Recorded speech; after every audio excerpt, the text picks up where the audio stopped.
Прывітанне, даражэнькія. Зараз вы пачуеце сёмую частку каханкі вялікай мядзведзіцы Сергея Пісецкага. Далей будзе чыста падкаст. Калі вам падабаецца такі фармат, то ставце падабайку, аставляйце хоць які-небудзь камент, таму што гэта важна для прасоўвання відэа. І падпісвайцеся на канал. В прынцыпе, падпісвайцеся не толькі на мой канал, а на любыя каналы беларускамоўных блогераў, якіх сустрэнеце. Итак, поехали. Мы сядзім на мяліне в стадоле бамбіны. Ужо папалуднавалі.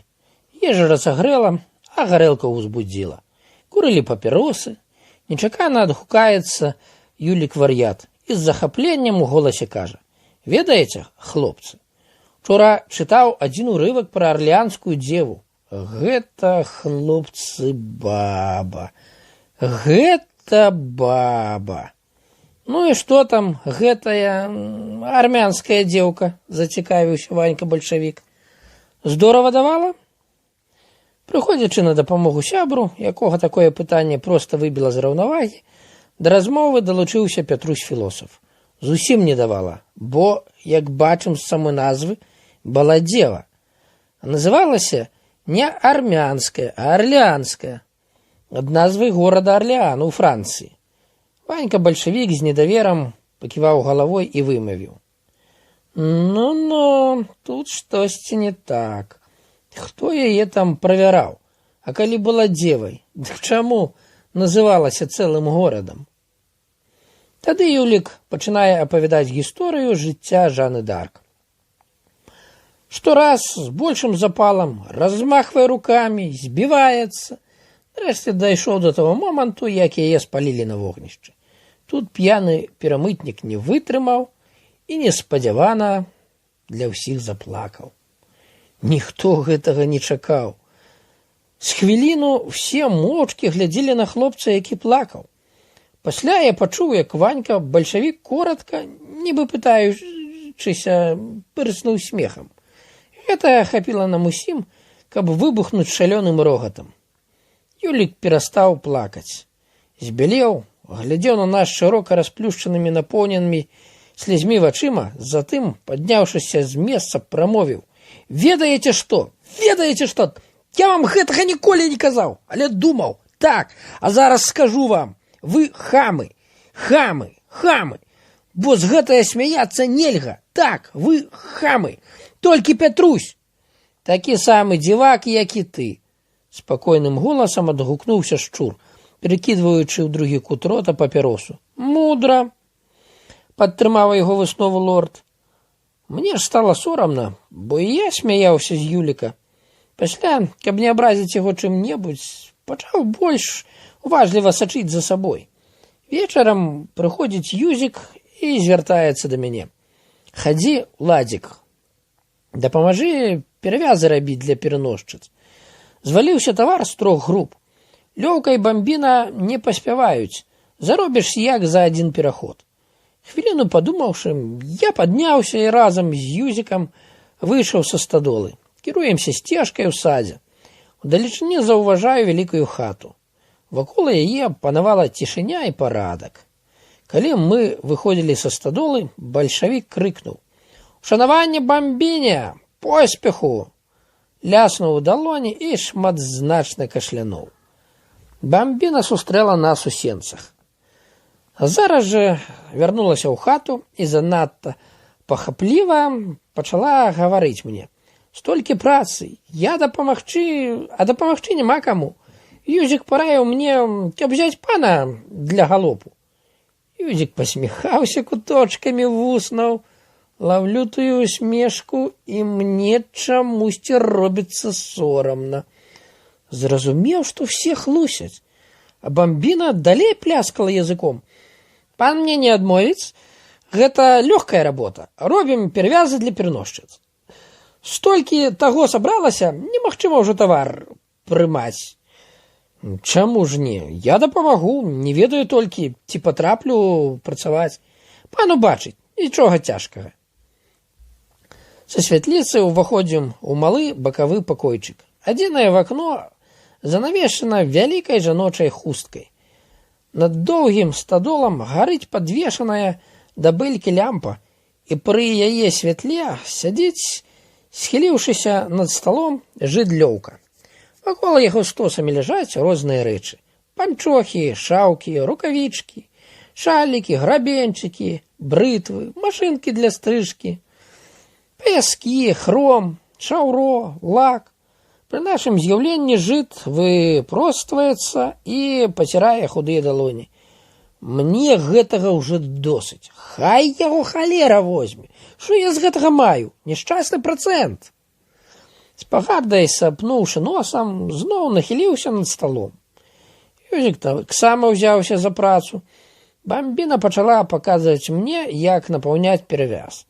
Дакраналася далонямі да маіх рук, упіралася ў маё плячо грудзямі, адчуваў на твары дотык яе валасоў і няшмат разумеў з таго, што мне казала.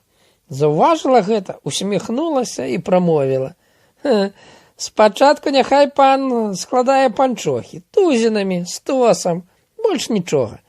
Пазней пан сам разбярэцца ў тым». Неўзабаве Юзік пачаў збірацца ў дарогу. Лёва напісаў і аддаў яму распіску для купца. Юзік, развітаўшыся з Бамбінай і Лёўкам, звярнуўся да мяне. «Хадзі на хвіліну». Выйшай з ім на падворак, Юзік пачаў мне паціху казаць: «Гэта Бамбіна папрасіла мяне, каб я цябе пакінуў.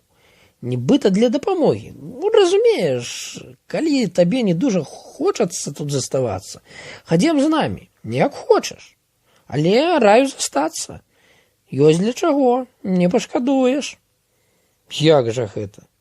«А так, ці ты не разумееш, стары бык, 23 гады на гарбе, а ламаешся як 15-ка.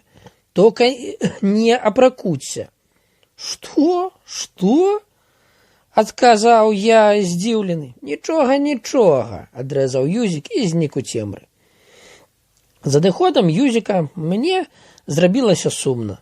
Зірнуў на паўночную частку неба, у разрывах хмар дзе-нідзе выглядалі цікаўныя зоркі. Вялікай мядзведзіцы я не бачыў.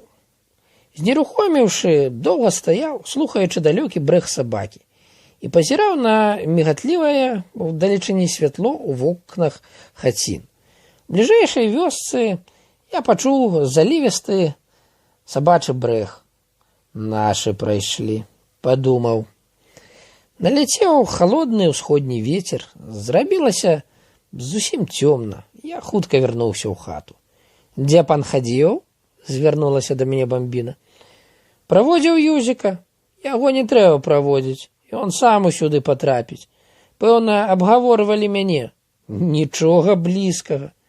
Яна прыжмурыла вочы і локцем штурхнула мяне ў бок. «Жо я ведаю вас. Чула, пра што там адны размаўляеце, але досыць пра тое. Мяне не паменшае». Мы напружана працавалі гадзіны да 10 вечара. Затым Бамбіна пайшла рыхтаваць вячэру.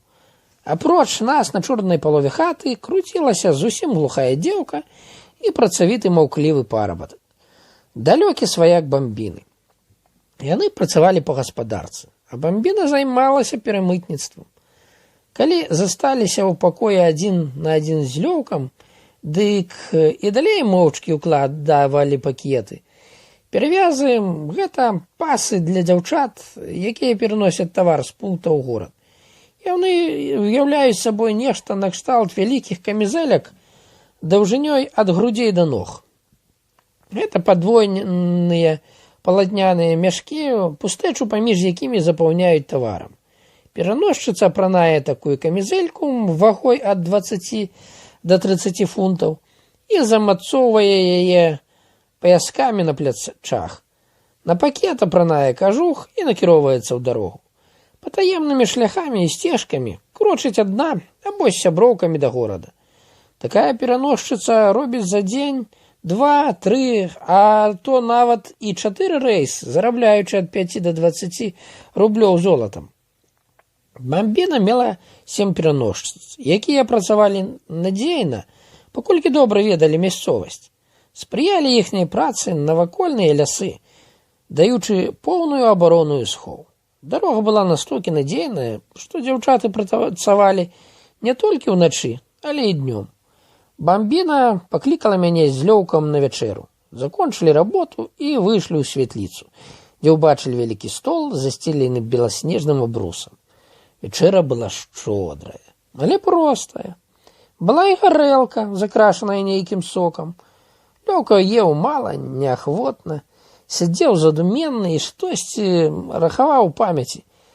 Перакошваў твар, моршчыў лоб, варушыў пальцамі рук. Калі я глядзеў на яго грымасы, узнікала жаданне рассмяяцца. Гэты чалавек нічога не бачыў і не чуў. Быў цалкам адданы інтарэсам, каваў грошы. Бамбіна заахвочвала мяне есці.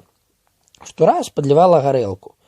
На пачатку я піў стрымана, аднак пазней, развесяліўшыся, пачаў піць і есці без аглядкі. У пэўны момант адчуў, што бамбіна, якая сядзела на канцы стола, паклала мне нагу на калена. Засунуўшы пад стол руку, я пачаў лашчыць моцную лытку. Спрабаваў сягаць вышэй калена, аднак было нязручна. Расчырванелая бамбіна блішчэла вачыма, паказваючы усмешкай добрыя зубы, і весела смяялася, падміргвала мне. Рухам брыва павяла на лёўку і паказала мне язык. Я выбухнуў рогатам. Засяроджаны жыт здрыгануўся і сказаў бамбіне: «Я ўжо, можа, пайду сабе, я спаць хачу». «Добра, добра». Бамбіна, хутка падняўшыся з месца, взяла з каморы ліхтарык і разам з лёўкам выйшла з пакою, завяла на другую палавіну туды, дзе ён спаў, у бакоўку. Неўзабаве вярнулася, замкнула дзверы ад сенцаў на грубую жалезную засоўку. Потым весела занавеску, якая захіляла ложак, што стаяў у куце пакоя, паправіла падушкі і, адкінуўшы на бок коўдру, пачала скідваць з сябе свэтар. Я глядзеў на яе. «Ну, хадзі», упершыню звярнулася на «ты». «Патушыць лямпу?» Не трэба, я пазней патушу». Жанчына была цудоўная, ложак мягкі, чысты і цёплы. Але думкі мае ўсцяж ляцелі за групай Юзіка Трафіды, якая ў гэты час рухалася ў начным змроку сярод розных небяспек. Распорваючы чорную ноч, хлопцы крочаць на захад. У вушах ім свішчэ вецер, могуць свістануць і кулі. А мяне сярод іх няма. Цяпер, напэўна, хлопцы мінаюць старое сяло. Шырокім, роўным крокам наперадзе ідзе Юзік. Мружыць вочы, напружвае слых, нюхае паветра. За ім флегматычна калыхаецца лорд з высунутай наперад ніжняй сківіцай. Потым з кіслай мінай на твары тупай бульдог. За імі, нахіліўшыся ўперад, сунецца мажны змрочны мамант. Падскокваючы, крочыць Ванька-бальшавік з заўсёднай усмешкай на твары. Прыгадалася яму нейкая незвычайная эратычная гісторыя. Эх, шкада, што няма каму яе расказаць. Наступным, калываючыся, валачыцца шчур. Правую руку трымаю кішэні, а ў руцэ нож. За імі ідзе Пятрусь філосаф. Пра штосьці думае, звёўшы бровы. Пасля яго следу след ступае неразлучны сябар Юлік Вар'ят. Ідзе лёгка, весела, нібыта прытанцоўвае. Затым перавальваецца з нагі на нагу Ісаак консул. Жыт, які пільнуе тавар. Ён уціскае ў плечы худую шыю і недаверліва глядзіць па баках. Асабліва не любіць лес і пераходы праз хмызы. А найгорш, дык гэта вада. Хто яго ведае, што там можа па ночы сядзець? Пасля лёгкім дробным крокам ідзе салавей. Без прыпынку усміхаецца. Далей, распусціўшы па ветру вусы, Болік камета, які думае пра вяртанне ў мястэчка і пра добрую выпіўку. У канцы апошнім сярод іх валачэцца Фэлік Маруда. Пры хадьбе ён ківае ўзад і ўперад галавой, нібы ўвесь час перад кімсьці кланяецца. Заўважыў, што адстаў ад гурта, пачынае бегчы за сябрамі, а мае такі чуй, што заўсёды адшукае хвост партыі. Сешку сябраў адчувае нюхам, як сабака. Калі даганяючы групу налятае на камету, той бурчыць: «Цехнецца халера, як смурод за войскам, а пасля несецца, як асмалены». «А можа, махнём курткамі?» – кажа яму Маруда. «На дадатак дам даляра». «Тьфу, вар'ят!» Плюецца камета і крочыць далей. Ляжу з заплюшчанымі вачыма і думаю пра ўсялякія рэчы. Пра Сашку, пра гарманіста Антося і жанчын, пра Гэлю, Алесю Калішанку, Фэлю Выбліянку. У думках параўноўваю іх і шукаю падабенства ці адрозненне. Раптам чую голас бамбіны: «Пасунься крыху». Пералазіць праз мяне, ідзе да стала, сама в адной кашулі. Паказвае прыгожае ружовае цела. Знарок некалькі разоў праходзіць па хаце туды і назад.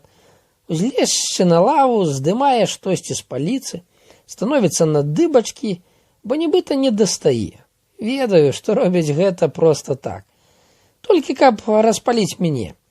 І яна ведае, што я так думаю. З'яўляецца жаданне выскачыць з ложка і схапіць яе за рукі. Кусаць альбо цалаваць. Ці я ведаю. Нарэшце, пагасіўшы лямпу, бяжыць да ложка. Хух! Зімна! Сваім гарачым пружыністым целам ціснецца да мяне. А хлопцы цяпер напэўна абмінаюць смалярню. Доўгім вужом плывуць у начным змроку і думаюць. Кожны нясе ў сабе шмат думак. Кожны знаходзіцца не там, дзе яго цела, а там, куды лятуць яго мроі. Калі потым, праз 2 дні, прыйшла наша партыя, я пасаромеўся выйсці да хлопцаў. Ведаў, што будуць строіць кепікі. Калі ж я заглянуў у гумно, павіталіся са мною моцнымі крыкамі: «Ура! Няхай жыве! Як там найсмачнейшая бамбіна! Прастаўляй саладуху, ёсць за што!» Я зрабіў абураны выгляд. «Супакойцеся, хлопцы! Хтосьці падумае, што і сапраўды». «Ну ды не брашы, ведаем, нас не ашукаеш». «Няма чаго ашукваць, але няма чым хваліцца. А што я павінен нагаворваць? Як Ванька?» Такімі паводзінамі я збіў усіх з панталыку. Крыху пазней Ванька-бальшавік запытаўся ў мяне 1 на 1. «Ладзік, скажы праўду. Я нікому не скажу. Хай я здохну, калі хоць адно слова каму піскну». «Ну, нічаго ты хочаш. Скажы праўду, ці ладныя цыцкі мае, бо астатнія ведаю, бачна адразу». «Ведаеш што?» – адказаў я.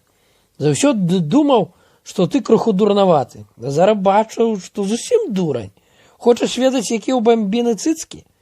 Дык запытайся в яе сам. Можа, табе і пакажа, альбо скажа». Калі ў абеду ў стадолу зайшла бамбіна, яна, як звычайна, весела прывіталася з хлопцамі. Все з увагай сачылі за намі.